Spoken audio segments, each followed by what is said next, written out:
Fake unemployment figures. Let's have a look. Hello everyone, Florian.heise here, and welcome to another episode of HeiseSays. Grab your stein of coffee and celebrate, because the unemployment figures released today show that unemployment has gone down. Guys, it's gone down. I was looking at other videos today where I was referring to this chart. Look at that fall, down to 6.8%. But is everything what it seems? Should we be celebrating? Is this the beginning of the V-shaped recovery? Quick, rush! Get those no interest credit cards. Spend that Afterpay money and buy those apartments in Sydney. Make sure you get one where you can get that meat tray raffle of prizes to entice you in. Maybe there's a little something else to the story. So let's have a look. This is the media release from the Australian Bureau of Statistics. So, hours fell in Victoria but rose in the rest of Australia. Seasonally adjusted, employment increased by 111,000 people, 0.9% between July and August, as hours worked rose 0.1% according to the Australian Bureau of Statistics. John Jarvis, head of Labour Statistics at the ABS, said, employment rose almost 1%, but hours worked rose by a more modest 0.1%. Hours fell by 4.8% in Victoria compared to a 1.8% increase across the rest of Australia. So our employment's going up, but the hours are nowhere near matching it. What does that tell you? What could that mean? The weak increase in hours worked has also been reflected in the strength of the increase in part-time employment between May and August, which has been almost 8 times greater than the increase in full-time employment. So when people are getting jobs, it's part-time. Employment growth was stronger for females, 67,000 or 1.1% than males, 44,000 or 0.7. So we're going to start seeing all the articles about how, women, as I mentioned this in a video yesterday, where they're saying women are getting ripped off by the tax cuts. Well, see, they're the first ones to get hired back again once the retail sector revives. One of the articles is going to talk about that bonus. Hours worked also increased for females 0.2, with no change for males, and remained about 4.7% and 5.7% below March, respectively. In original terms, most of the employment growth in August was people employed, and here it is, as non-employees, mainly owner-managers of enterprises without employees, with the number of employees remaining relatively similar to July. So, what's that? Here, let's put a conspiratorial hat on, or maybe not. Probably not really a conspiracy, but if you create an environment, where people can receive payments from the government, and these payments are called Jobkeeper, and you have a business that incentivizes you to get into a system where you can receive these Jobkeeper payments, It's free money. It's free money. So the number of employees hasn't changed, but a whole lot of people are being entrepreneurial and starting up these businesses. Or are they just getting ABN numbers to get onto Jobkeeper to get the money coming in? What do you think, everyone? What do you think? Do you think that could be it? I suspect it is. Because we're going to look at some other unemployment figures which are not as exciting as these ones. Now, I haven't seen anything in the news or what our leaders are. Let me know in the comments if Shorten is up there doing, a Trump-style best employment figures ever type of thing. I haven't bothered looking. It's probably more entertaining if I do this video and then look after. Unemployment and participation. The large increase in seasonally adjusted employment coincided with a large decrease in unemployment of 87,000 people, around 50,000 of whom were females. However, the large changes in employment and unemployment did not coincide with a large increase in participation, with the participation rate increasing by just 0.1 percentage points. It remained 1.1 percentage points below March, when it was 65.9%. So the participation rate really hasn't moved much at all. With participation relatively unchanged, the increase in employment and decrease in unemployment saw the unemployment rate decrease 0.7 percentage points to 6.8%, Mr. Jarvis said. Underutilization. The unemployment rate remained at 11.2%, 2.4 percentage points below March. The underutilization rate, which combines the unemployment and underemployment rates, fell 0.7% to 18%, but remained 4.7% higher than March. So in Victoria, the August data provides insights into the labour market impact from the Stage 4 restrictions in Victoria. In addition to the large fall in hours worked, employment in Victoria also decreased by 42,400 people, and the unemployment rate increased to 7.1%, he said. So what do we have here? We've got green is unemployed people, monthly change in key labour force populations. So you've got employed people in blue, you've got unemployed people, and people not in the labour force. So the people not in the labour force climbed, then it dropped slightly. So that's the number of people that leave the labour force. You've got employed people, that took a dive, went up, and unemployed went down.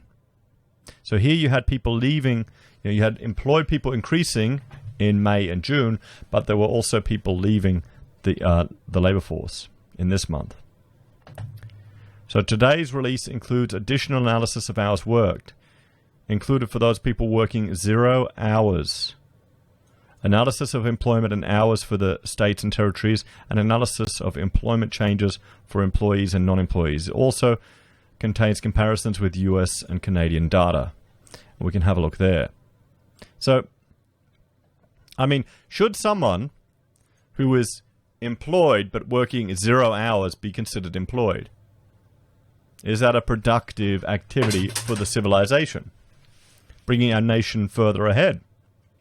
I point it to you.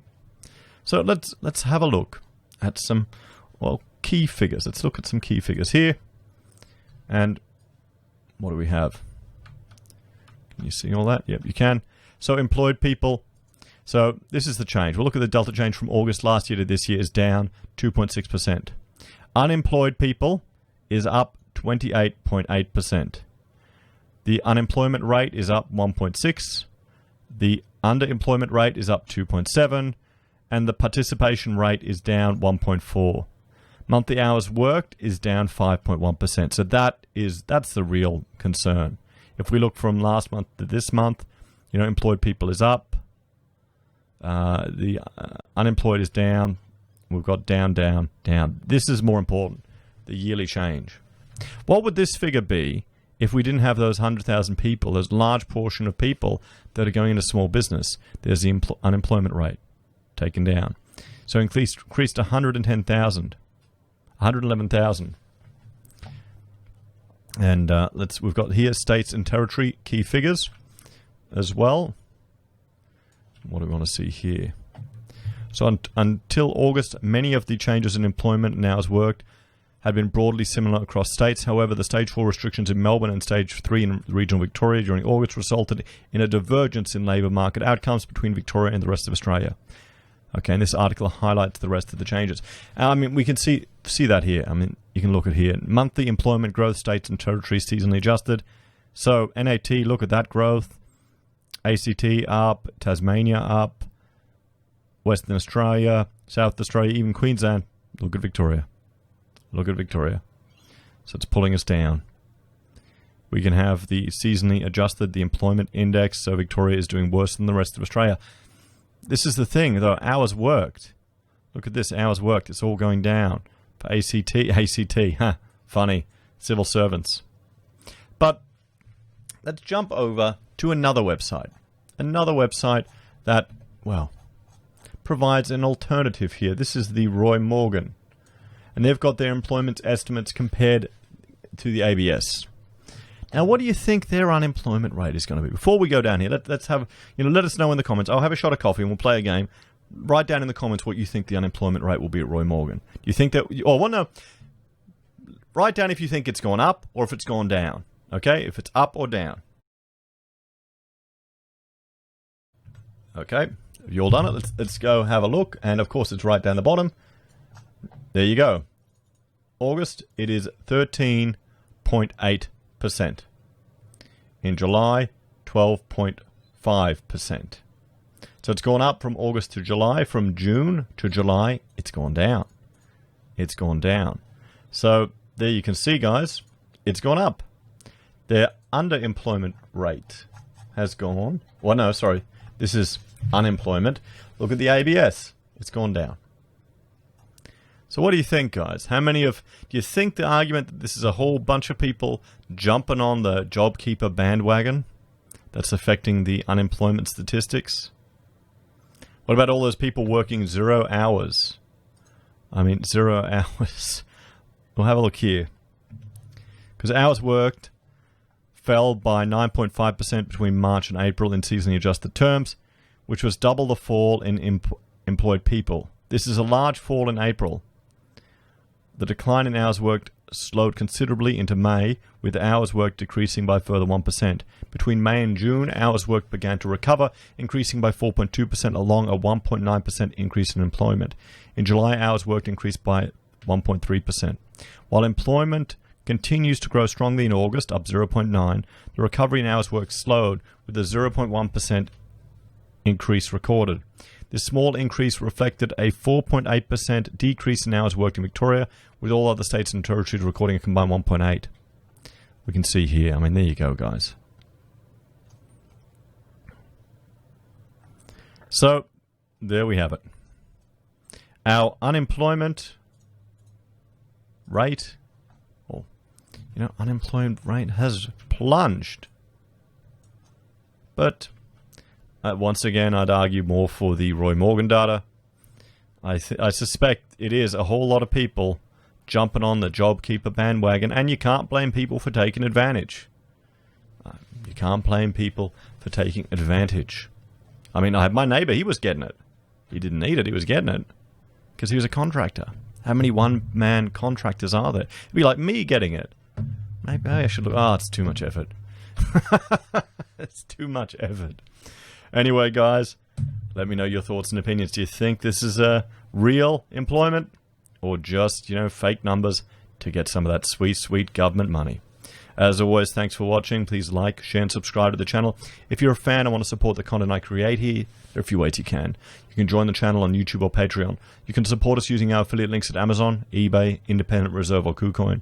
You can buy merch from HeiseSays, use Gold Pass from the Perth Mint, or support us via PayPal. Take care, guys.